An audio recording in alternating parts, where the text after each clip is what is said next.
여러분, 저는 오늘 이 말씀을 가지고요, 기도하면 어떤 일이 벌어질까요?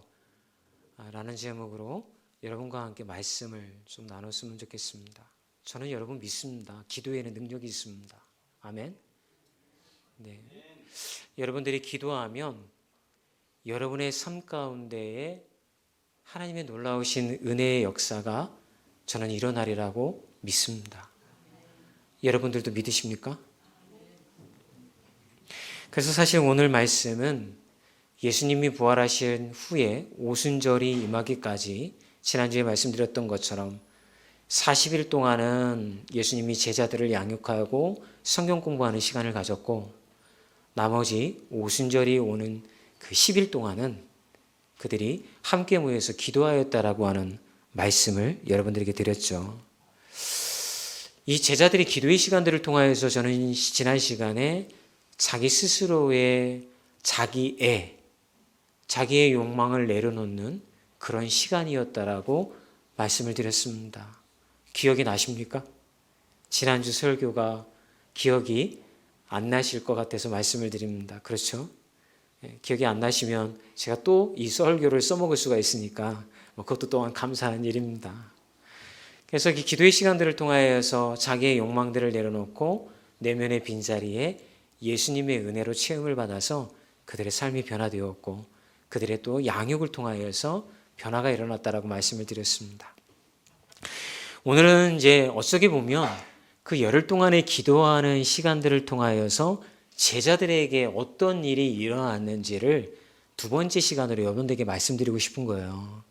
이 말씀이 왜 중요하냐면, 우리는 기도해야 된다라는 거는 알아요. 문제가 생기고 삶이 어렵고 또 신앙의 어떤 그 길을 걸어가기 위해서는 하나님 앞에 기도의 시간을 가져야 된다라는 것을 여기 앉아 계신 분들이 모르는 분이 없어요. 다 알고 계시다라고 하는 거예요.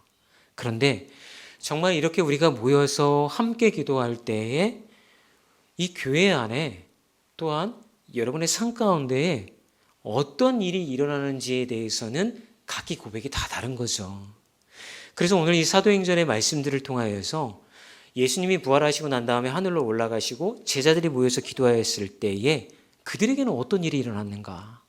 그들에게 일어난 그 일이 이 시대를 살아가고 있는 우리에게도 동일하게 일어난다는 말씀을 여러분들에게 드리고 싶은 거예요.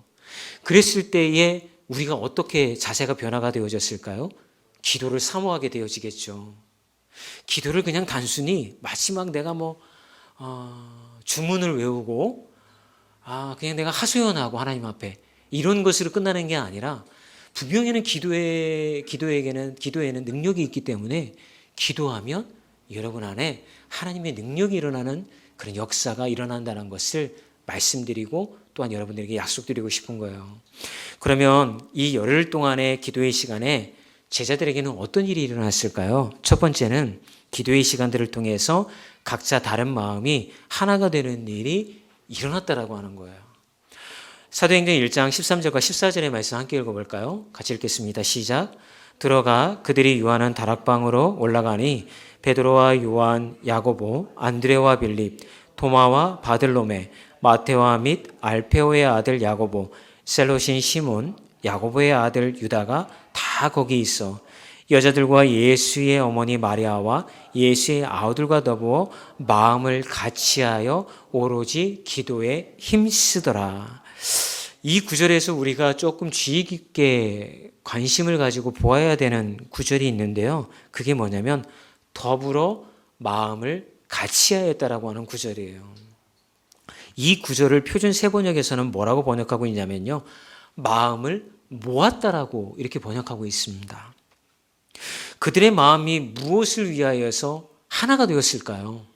그들의 마음을 도대체 무엇을 위해서 이렇게 마음을 모으게 되었던 걸까요? 사도행전 1장 8절에 보게 되어지면 무엇을 위하여서 그들의 마음이 모아지고 하나가 되었는지를 우리에게 이렇게 설명해 주고 있습니다. 말씀 읽어볼까요? 예루살렘과 온 유대와 사마리아와 땅끝까지 이르러 내 증인이 되리라.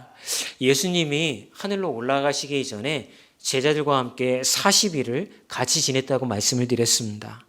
40일 지내면서 예수님이 제자들에게 니네 성령 받기 전까지는 떠나지 말아야 돼 라고 말씀하시면서 뭐라고 하냐. 왜냐하면 그 기도하는 시간들을 통하여서 예수님이 제자들에게 말씀하신 사명을 그들이 깨달아야 하기 때문에 그들이 성령 받기 전까지는 예루살렘을 떠나지 말라고 했다라고 하는 거예요. 결국 제자들이 모여서 막 기도하는데 나뉘어졌던 마음 그리고 갈라졌던 마음들이 여러분 하나로 모이게 되어지는데 무엇을 위한 마음으로 모여지게 되어지냐면 예수님께서 제자들에게 부탁하신 사명, 땅끝까지 복음을 위하여서 사명자가 되라고 하는 말씀을 그 말씀에 이들의 마음이 모아졌다라고 하는 것입니다. 여러분, 오늘 본문 말씀은 간단하게 마음이 하나가 되어서 기도했다라고 표현하고 있지만 여러분, 마가의 다락방에 모인 120명의 제자들이 마음이 하나가 되어서 기도했다라고 하는 것은 정말 놀랄 만한 일인 거예요. 제가 이렇게 말씀을 드리는 데는 이유가 있어요. 마가의 다락방에 모여서 이 제자들이 기도하기 전까지 제자들이 기도하는 시간들을 가졌을까요? 가지지 않았을까요? 여러분들이 이 마태복음서부터 요한복음까지 사복음서의 말씀을 쭉 읽어보시잖아요. 그러면 수시로 그 복음서에는 예수님이 시간 나실 때마다 홀로 하나님 앞에 나아가서 기도하는 시간을 가졌다라고 설명하고 있어요. 그런데 놀라운 일은 뭐냐면 제자들은 한 번도 예수님을 따라서 기도하는 시간이 없었어요. 참 이게 어떻게 이럴 수가 있죠? 예수님은 피곤해도 십자가를 지기 위해서 기도하는 시간을 가졌고 그 사명의 길을 가기 위하여서 땀방울이 핏방울이 되도록 기도하는 시간도 가졌어요. 그런데 이 나머지 제자들은 예수님 옆에 있었지만 잤어요, 그냥. 그러니까 예수님이 갔다 와서 그러죠. 나를 위해서 한 시라도 기도해 줄 수 없느냐? 예수님 무슨 일 있으세요? 나를 위해서 기도해 줘라. 예수님 가서 또 기도하는데 갔다 와 보니까 또 자고 있어. 제자들은요, 한 번도 예수님과 함께하는 시간 동안 주님께 기도하는 시간을 가지지 않았다는데 문제가 있다는 거예요. 그런데 그들이 부활하신 예수님을 만나고 예수님이 하늘로 올라가신 다음에 자기들끼리 성령 기다리면서 모였을 때에 기도했다라고 하는 것은 그 기도의 시간들을 통하여서 그들이 예수님의 길을 걸어가겠다라고 하는 깨달음과 자기 고백이 이루어졌다라고 하는 것을 우리에게 이야기하고 있다라고 하는 것입니다. 여러분, 이 기도의 시간들을 통하여서 그들은 주님께서 그들에게 부탁하신 사명을 그 사명의 길을 가야겠다라고 하는 자기의 결단들이 이루어졌다라고 하는 것입니다. 그래서 그들은 복음을 위해서 살겠다고 작정하고 주님께서 그토록 사랑하시는 교회를 세워 나가겠다라고 하는 그 마음이 그들의 마음이 모아지는 계기가 되었고 그 놀라운 일들이 벌어지게 되었다라고 하는 것입니다. 여러분, 그들의 교회를 세우겠다라고 하고 복음을 위해서 헌신하겠다라고 하는 그런 곳에 마음이 하나가 되었을 때에 어떤 일이 벌어졌습니까? 오늘 본문은 성령이 임재하였다라고 이야기해주고 있는 거예요. 여러분, 이 장면을 묵상해 보면 우리의 모습이 저는 보이는 것 같더라고요. 마가의 다락방에 120명의 제자들이 모였을 때에 그들의 마음이 하나가 되기 전까지는 각자 다 다른 기도 제목을 가지고 그들은 마가의 다락방으로 모여들었어요. 앞으로 어떻게 될까? 정말 예수님이 재림하시는 걸까?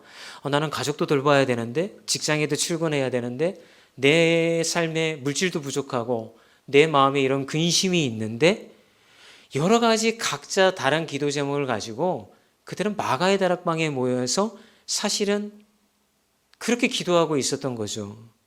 그런데 기도하는 시간들을 통하여서 각자 개인적으로 가지고 왔던 근심과 어려움의 기도의 제목을 내려놓게 되어지고 그들은 무엇을 위해서 함께 기도하게 되었냐면 주님이 그들에게 부탁하신 땅끝까지 복음을 증거하라고 하는 그 사명을 놓고 기도하게 되었다라고 하는 것입니다. 제가 좀 전에 여러분 우리의 모습이 보인다고 했죠. 여러분 여기다 지금 교회에 다 나오셨어요. 여러분 다 각자 다른 기도의 제목이 있으시죠. 그죠?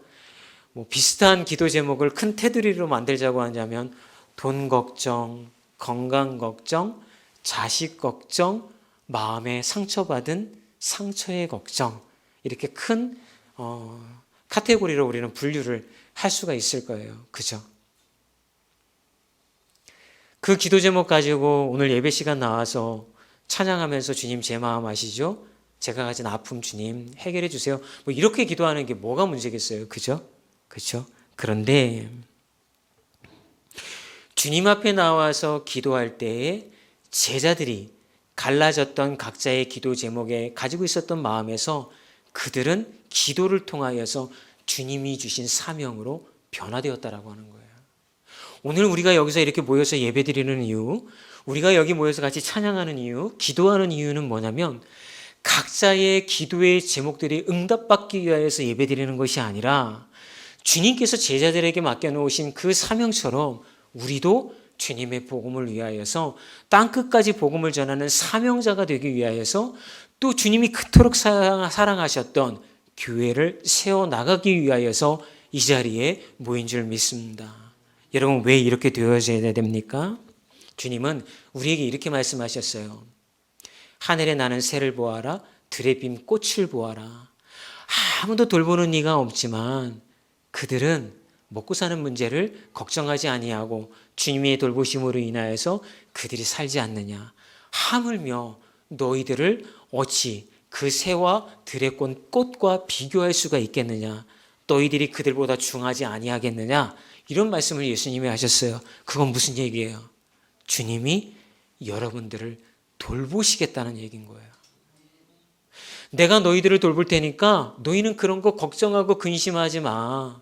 너희들의 필요를 내가 다 채울 것이고 너희들의 필요를 내가 다 케어해 줄 거야.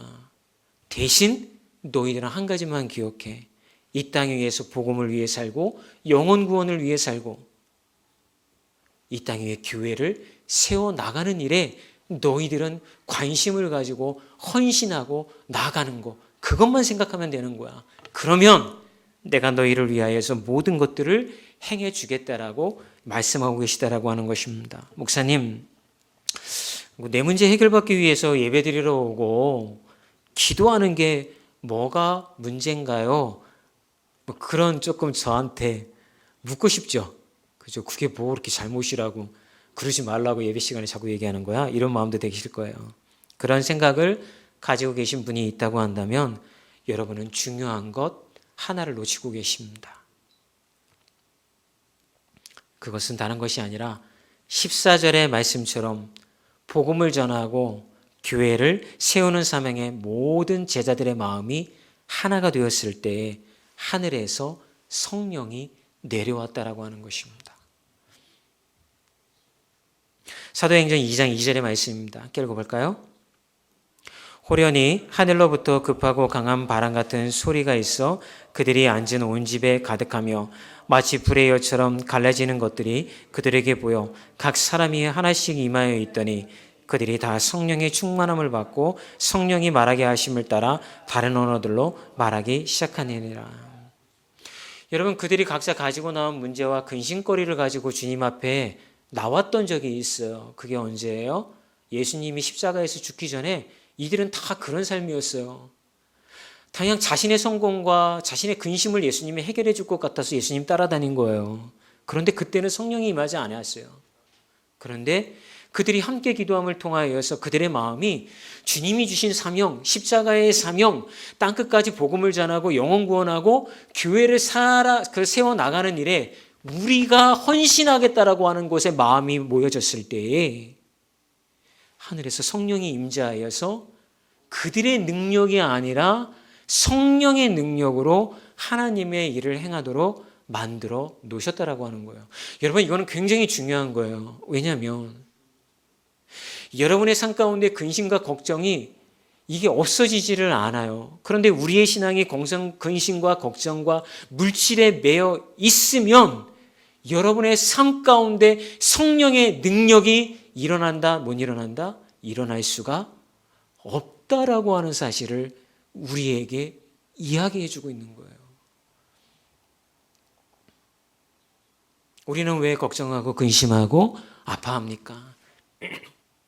내가 그 일을 해결해야 되기 때문에 그런 거예요.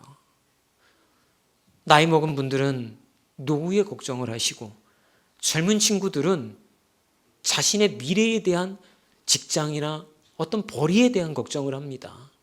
가정을 이룬 사람들은 자녀에 대한 걱정뿐만이 아니라 질병과 물질에 대한 걱정이 많습니다. 왜 걱정하는 걸까요? 하나님을 믿지 않기 때문에 그런 거예요. 하나님에 대한 신뢰가 아직 차오르지 않고 내가 해야 한다고 생각하니 걱정과 근심이 생기는 거예요. 그런 우리의 연약함을 아시는 주님께서는 이렇게 얘기하는 거죠. 그거 내가 다 처리해 줄게. 너는 네 마음을 나에게 주면 돼. 그리고 네가 해야 할 일은 복음을 위해서 사는 거야. 에이 설마요. 내가 복음을 위해서 살면 정말 하나님 나의 삶 가운데 다 그런 일들이 일어날 것 같은가요? 아주 친절하게 우리에게 말씀을 통하여서 우리를 설득을 하십니다. 신명기 28장 1절에서 4절의 말씀입니다. 함께 읽어볼까요? 시작. 만약 내가 네 하나님 여호와께 온전히 순종하고 삼가 내가 오늘 내게 주는 그분의 모든 명령들을 따르면 네 하나님 여호와께서 너를 세상의 모든 민족들보다 높이 세우실 것이라. 만약 내가 네 하나님 여호와께 순종하면 이 모든 복이 너와 함께하고 너를 찾아올 것이다. 너는 성 안에서 복을 받고 들판에서도 복을 받을 것이다. 내 몸에서 나는 것이 복을 받을 것이며 내 땅에서 나는 것과 내 가축의 새끼 곧 소들의 새끼인 송아지들과 양들의 새끼인 어린 양들이 복을 받을 것이다. 이 얘기를 주님께서 하나님께서 언제 이스라엘 백성들에게 했냐면 이스라엘 백성들이 가나안 땅에 들어가기 직전에 하신 약속의 말씀인 거예요. 그런데 이 똑같은 말씀을 여러분 주님께서는 레위기의 말씀으로 주셨죠. 이스라엘 백성들이 처음 가나안 땅에 들어가기 전에 야 너희들 두려워 말고 놀라지도 마. 너희들은 나만 믿고 가나안 땅에 들어가면 내가 너희들에게 이런 복을 줄 거야. 그런데 12명의 정탐관 파견했더니 10명은 안 돼요. 불가능해요. 우리 힘으로 절대 정복할 수 없어요. 그런데 딱 2명만 여호수아와 갈렙과 그렇게 얘기를 하죠. 그랬을 때 그들은 40년 동안 광야에서 방황을 하죠. 그러다가 40년 동안 한 세대가 다 죄진 사람들이 지나가고 다시 이제 기회가 왔어요. 가나안 땅에 다시 들어가야 되는데 하나님이 모세를 통하여서 레위기의 말씀을 다시 선포하게 만든 게 신명기의 말씀인 거예요. 왜요? 가나안 땅에서 이미 약속의 말씀을 들었던 사람들은 다 죽었거든요. 그 광야에서 태어난 이 세대들은 이 말씀을 잘 모르는 거예요. 그러니까 다시 하나님이 또 선포하는 거예요. 알았지? 너네 아버지 세대는 이거 믿지 않아서 실패한 거야. 니들은 이 말씀 붙잡고 가나안 들어가면 내가 이렇게 행할 거야. 너희들 믿어야 돼.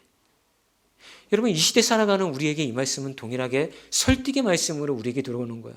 너희들 세상으로 나가서 주를 위해서 살고 십자가 복음을 위해서 살고 교회를 세워나가는데 헌신하고 너희들의 인생을 드려야 해 라고 이야기를 하셨을 때에 주님 그럼 우리는 어떻게 살아요? 걱정하지 마. 신명기의 말씀을 봐. 너희들이 순종하면 내가 너희들을 케어하고 너희들을 돌보고 너희들의 필요를 채울 거야 라고 하는 약속의 말씀을 그대로 주고 계시다라고 하는 거예요.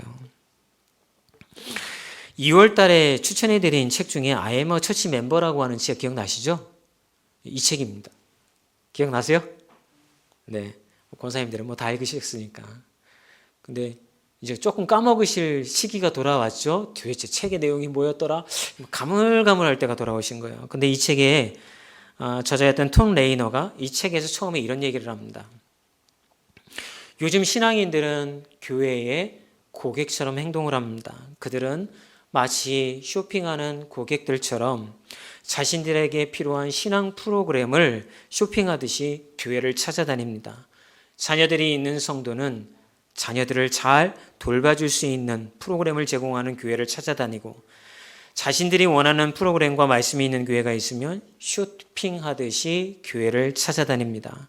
그러다가 자신들이 원하는 것이 채워지지 아니하면 그들은 미련 없이 자신들의 신앙의 필요를 찾아서 다른 교회로 가버립니다. 요즘 교회에는 이런 성도들이 많은데 그들은 성도가 아니라 그들은 고객입니다. 그러면서 이 책은 이렇게 얘기를 하죠. 이 책의 부제예요. 또 다른 제목인데 뭐라고 있냐면 당신은 고객입니까? 아니면 성도입니까? 여러분들은 고객이십니까? 저한테 말고 주님께. 여러분들은 고객이십니까? 아니면 성도입니까?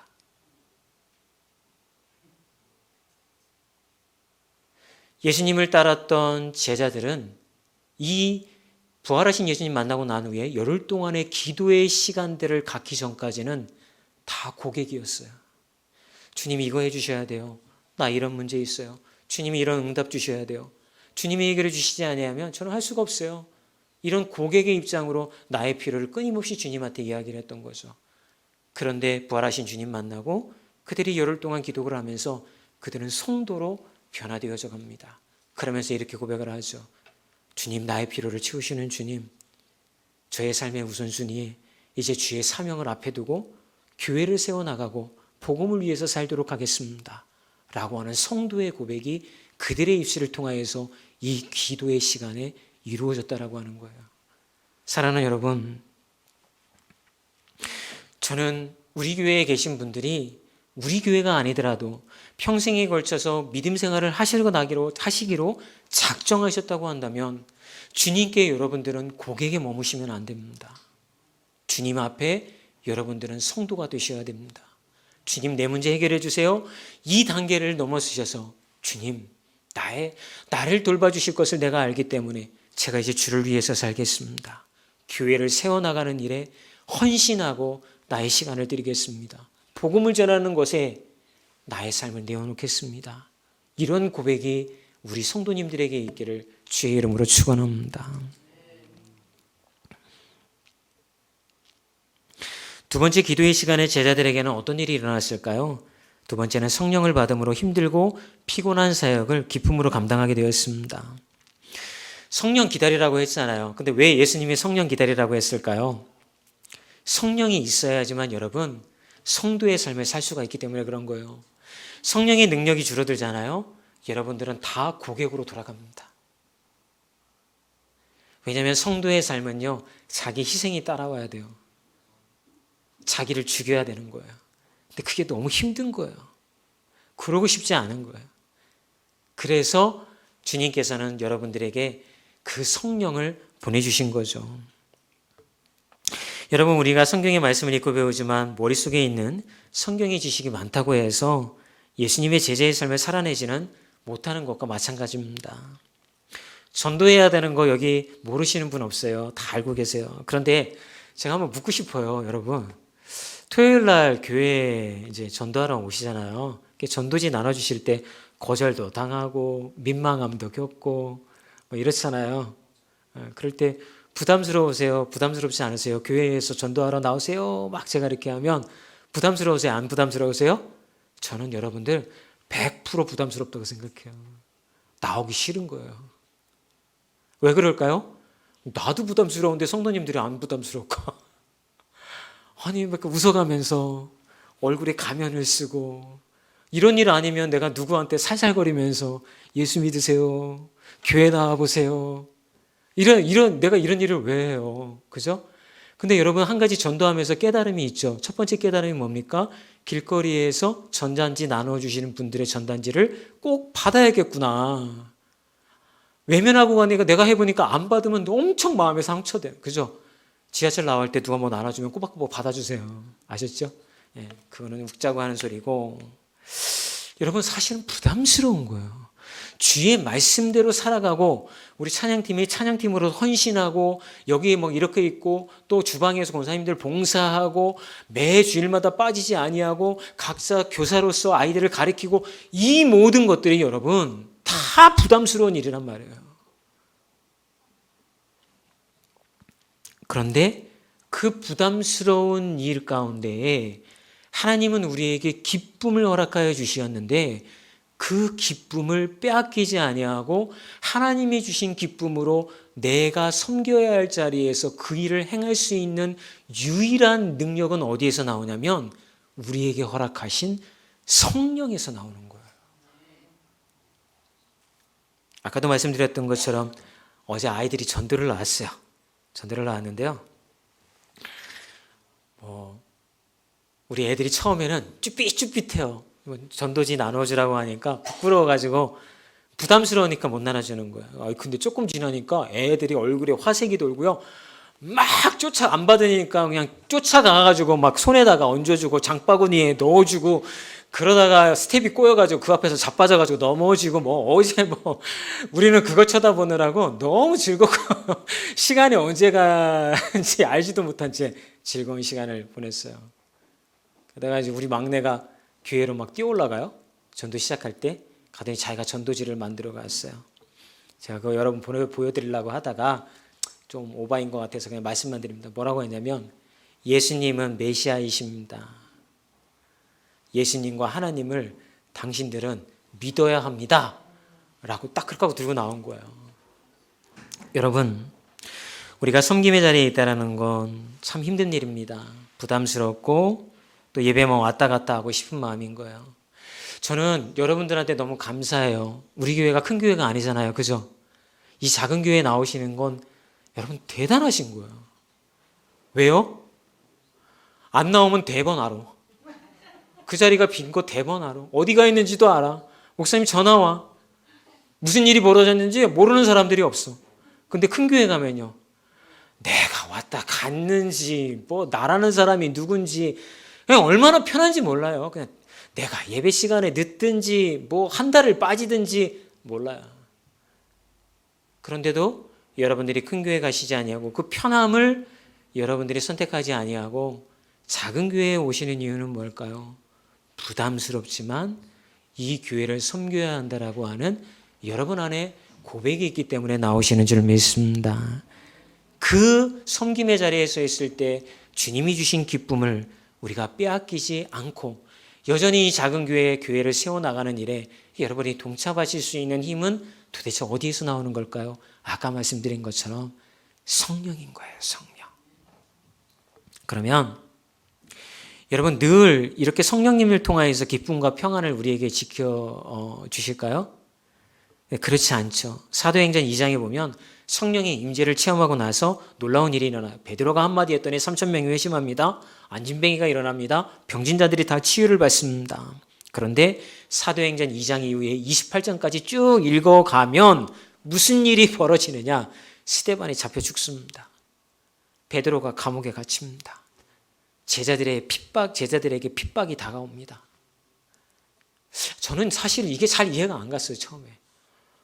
아니, 성령의 능력을 부어주셔가지고 놀랄만한 기적과 같은 역사가 막 한마디만 하면 막 병든 자 그러면 계속 그 일이 일어나게끔 하나님이 만들어주셔야죠. 성령 한번 주셨으면 그러면 뭐하러 우리가 이렇게 막 전도지 한번 받아주세요. 교회 한번 나와주세요. 이럴 필요가 뭐 있어요. 우리 아들이 전도지에 적은 것처럼 예수님 메시아입니다. 믿으세요. 딱 한마디 하면 지나가던 사람이 그 자리에 딱 멈춰서고 거부하는 사람은 예수의 이름으로 명하노니 그 자리에서 발걸음아 떨어지지 말지어다. 기회라 발걸음으로 옮길지어다. 한마디로 하면 다 들어올 거 아니에요. 그죠? 그런 역사가 일어나질 않아요. 오히려 예수의 복음대로 살려고 할수록 그들의 삶 가운데 고난과 어려움이 다가왔다라고 하는 것이죠. 그런데 왜 이런 일들이 벌어졌을까요? 라고 하는 것이 우리의 질문이 되어서는 안 되는 거예요. 그거보다 이런 고난과 고초 속에서도 제자들은 어떤 신앙의 태도를 그들이 놓치지 않은 것이 무엇이 있었는가? 그들은 주님이 주신 기쁨과 고난을 성령을 의지함으로 그들이 당하는 고난 속에서도 빼앗기지 않았다라고 하는 거예요. 이게 우리에게 성령이 하시는 역할이고 기도해야 되는 이유인 거예요. 기도하면 성령의 충만함이 우리 안에 채워질 줄 믿습니다. 기도하면 내 기도 제목 가지고 기도를 시작했다가 하나님의 영광을 위한 기도 제목으로 마무리가 되어지는 줄 믿습니다. 어떤 분이 참 힘든 일을 겪으셨어요. 모두가 걱정했습니다. 그런데 이분이 이렇게 얘기를 합니다. 저는요, 주님이 저의 삶에 어떻게 응답하시고 역사하실지 기대가 돼요. 지금 너무 힘드신데 어떻게 견디셨어요? 아니요. 고난이 깊으니까 하나님의 역사도 크더라고요. 이게 그분의 대답이더라고요. 도전이 되었습니다.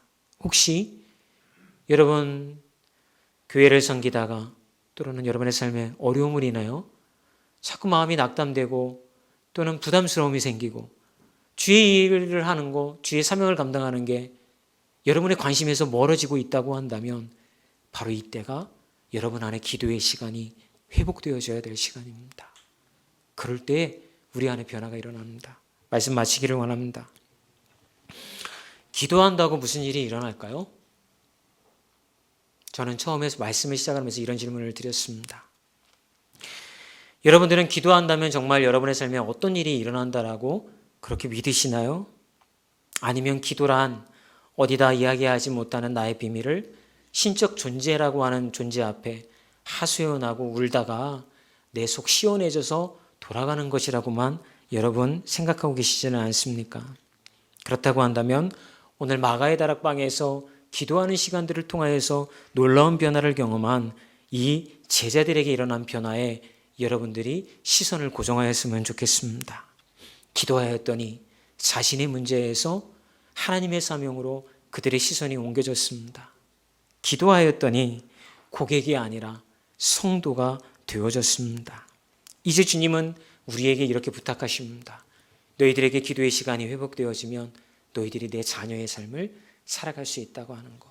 그리고 너희가 나를 위하여서 복음을 위하여서 교회를 세워나가기 위해서 구하고 찾고 두드리면 주님께서는 이미 너희들에게 있어야 할 것을 모든 것을 알고 있기 때문에 구하는 자가 얻게 되어질 것이고 찾는 자가 찾게 되어질 것이고 두드리는 자에게는 문이 열리게 되어질 것이라고 하는 약속의 말씀을 주셨음을 여러분 잊지 않으셨으면 좋겠습니다.